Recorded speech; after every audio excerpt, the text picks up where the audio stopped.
이제는 내 생명이 내 속에서 녹으니 환난 날이 나를 사로잡습니다.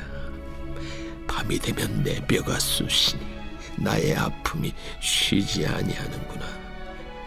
그가 큰 능력으로 나의 옷을 떨쳐버리시며 나의 옷깃처럼 나를 휘어잡으시는구나. 하나님이 나를 진흙 가운데 던지셨고 나를 티끌과 채같게 하셨구나.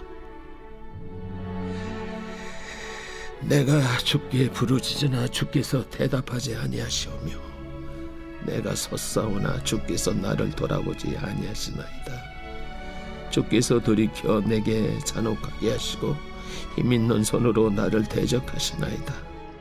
나를 바람 위에 들어 불려가게 하시며 무서운 힘으로 나를 던져버리시나이다. 내가 아나이다. 주께서 나를 죽게 하사 모든 생물을 위하여 정한 집으로 돌려보내시리이다. 그러나 사람이 넘어질 때 어찌 손을 펴지 아니하며 재앙을 당할 때 어찌 도움을 부르짖지 아니하리까. 고생의 날을 보내는 자를 위하여 내가 울지 아니하였는가. 빈궁한 자를 위하여 내 마음에 근심하지 아니하였는가. 내가 복을 바랐더니 화가 왔고 광명을 기다렸더니 흑암이 왔구나. 내 마음이 들끓어 고요함이 없구나. 환난 날이 내게 임하였구나. 나는 햇볕에 쬐지 않고도 검어진 피부를 가지고 걸으며 회중 가운데 서서 도움을 부르짖고 있느니라. 나는 이리의 형제여 타저의 벗이로구나. 나를 덮고 있는 피부는 검어졌고 내 뼈는 열기로 말미암아 탔구나. 내 수금은 통곡이 되었고 내 피리는 애국이 되었구나.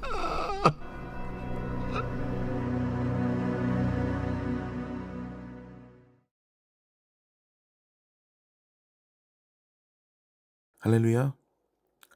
오늘 우리에게 주신 하나님의 말씀은 욥기 30장 16절부터 31절까지 말씀입니다. 오늘 말씀의 제목은 부당과 정당입니다.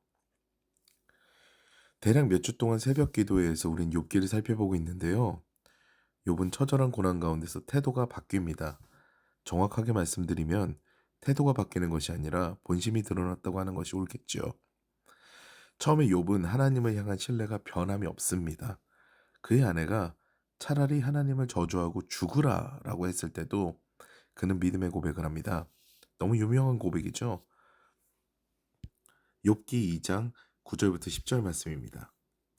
그의 아내가 그에게 이르되 당신이 그래도 자기의 온전함을 굳게 지키느냐? 하나님을 욕하고 죽으라. 그가 이르되 그대의 말이 한 어리석은 여자의 말 같도다.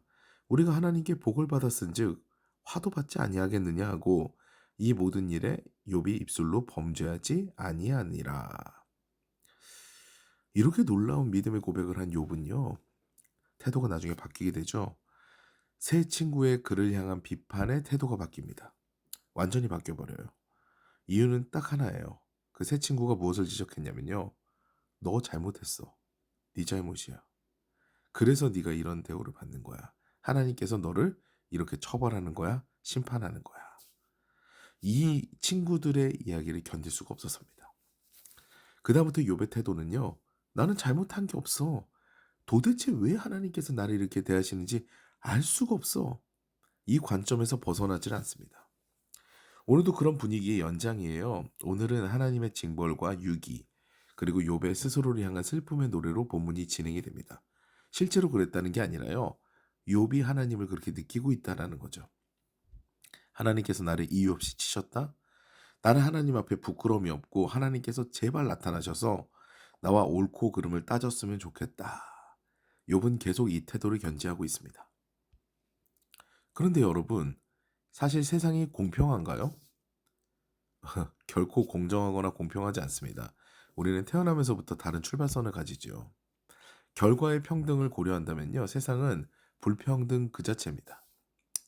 사실 욥의 고백은요, 왜 하나님께서 세상을 이렇게 설계했느냐 라면서 하나님의 하나님 되심을 감히 따지는 겁니다.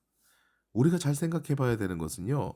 욥은 복을 많이 받아 누릴 때 자신이 부당하다는 생각을 하지 않습니다.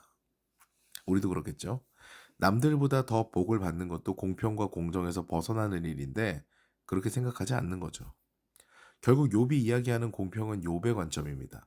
나는 복을 누렸지만 그만큼 없는 이들 기억했고 선행을 베풀었고 하나님을 경외했다. 그러니까 나는 그 복을 다시 받게 된 거다. 그런데 왜 그 결과가 이것인가? 이것이 욥기에서 계속해서 이야기하고 있는 주제가 되지요. 이것을 우리 삶에 적용해 보면 이렇습니다. 나는 다른 사람들보다 일찍 예수를 믿었고 열심히 교회를 다니며 하나님의 말씀대로 살려고 애를 쓰는데 왜 나는 남들보다 복을 더 받지 못하는가? 악인이 더 득세하는가? 이런 질문이 되겠죠.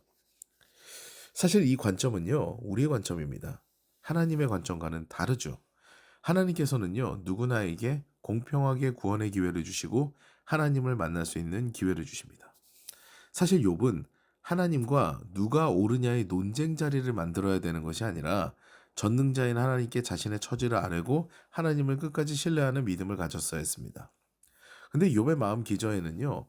나는 잘못한 게 없는데 이 마음이 깔려 있습니다. 하나님께 나아가는 마음도요. 언젠가는 하나님께서 내 진심을 알아주시겠지 이거예요. 그러니까 욥의 관점에서 하나님을 만나려고 하니까 욥이 지금 테이블을 차려놓고 하나님을 부르고 있으니까요. 하나님께서는 욥을 만나주시지 않습니다. 욥의 테이블에 하나님이 등판하지 않으세요. 우리가 신앙생활하면서 제일 무서운 점이요. 바로 이 점입니다. 무서운 것 중에 하나가 이거예요. 나는 잘못한 게 없는데 그러니까 나의 의의를 주장하는 겁니다. 나는 지금 잘하고 있는데 나는 잘못하지 않는데 왜 이런 일이 일어나지? 왜 나한테 이런 지적이 오는 거야? 이건 하나님께서 잘 못하시는 거야. 나는 부당한 대우를 받고 있어 라는 거죠. 그런데 이런 마음과 언어는요. 하나님과 대화의 창을 열 수가 없게 만듭니다. 우리가 하나님을 만날 수 있는 유일한 것은 우리가 우리 스스로 죄인임을 깨닫고 회개하며 하나님을 구할 때, 겸허하게 하나님 앞에 나아설 때 그때 비로소 하나님을 만날 수 있거든요. 다시 말해서 하나님은 우리가 피조물 본연의 자세로 돌아갈 때, 겸허한 태도를 가질 때 그때 우리에게 비로소 자신을 드러내십니다. 하나님은요. 자신감이 가득 찬 왕자 모세에게 나타나지 않으셨습니다.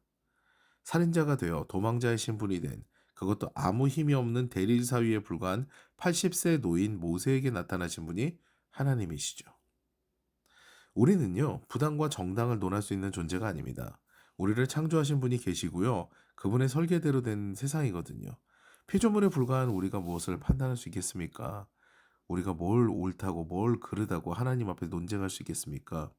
그러므로 우리는 하나님 앞에서 옳고 그름을 따지는 신앙인이 아닌 나의 곤고함과 괴로움을 아뢰며 하나님의 도움을 구하는 겸손한 신앙인이 되어야 합니다. 오늘도 하나님께 나의 일생을 아뢰며 겸손하게 도움을 구하시는 저 여러분 되시기를 주님의 이름으로 축복합니다.